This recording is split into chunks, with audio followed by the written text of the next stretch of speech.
ഗാസയിലേക്ക് Francis മാർപ്പാപ്പയുടെ സ്നേഹസമ്മാനം. Francis മാർപ്പാപ്പ സഞ്ചരിച്ചിരുന്ന പോപ്പ് മൊബൈൽ വാഹനം ഗാസയിലെ കുഞ്ഞുങ്ങളുടെ ആരോഗ്യരക്ഷ മൊബൈൽ ക്ലിനിക്കാക്കി മാറ്റുന്നതിനായാണ് സംഭാവന ചെയ്തത്.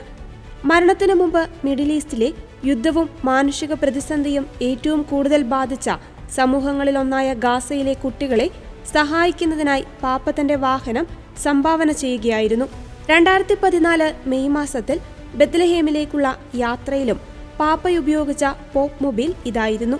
പരിക്കേറ്റതും പോഷകാഹാര കുറവുള്ളതുമായ കുട്ടികൾ, ആരോഗ്യ പരിരക്ഷ ലഭ്യമല്ലാത്തവർ തുടങ്ങിയവർക്ക് ഇതിന്റെ സഹായം എത്തിക്കുകയാണ് ലക്ഷ്യമെന്ന് കാരിത്താസ് സ്വീഡന്റെ സെക്രട്ടറി ജനറലും പദ്ധതിയുടെ പ്രേരക ശക്തികളിൽ ഒരാളുമായ പീറ്റർ ബ്രൂണി വിശദീകരിച്ചു.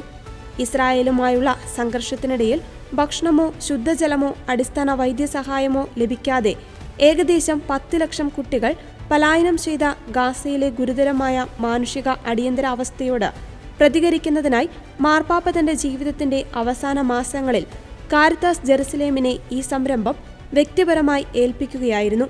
വെഹിക്കിൾ ഓഫ് ഹോപ്പ് എന്ന പേരിൽ പോപ്പ് മൊബൈലിൽ അവശ്യ മെഡിക്കൽ ഉപകരണങ്ങൾ സജ്ജീകരിച്ചിട്ടുണ്ട്.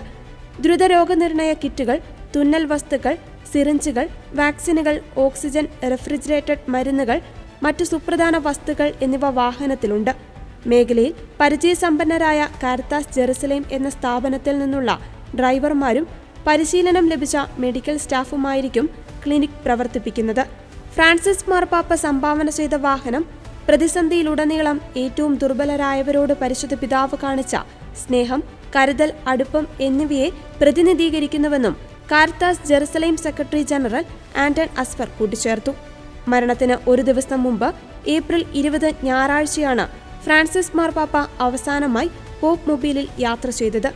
ആരോഗ്യസ്ഥിതി മോശമായിരുന്നിട്ടും ഉർബിയത് ഒർബി അനുഗ്രഹം നൽകിയ ശേഷം വിശ്വാസികളെ അഭിവാദ്യം ചെയ്യുവാൻ സെന്റ് പീറ്റേഴ്സ് സ്ക്വയറിലേക്ക് എത്തിയതും ഈ വാഹനത്തിലായിരുന്നു.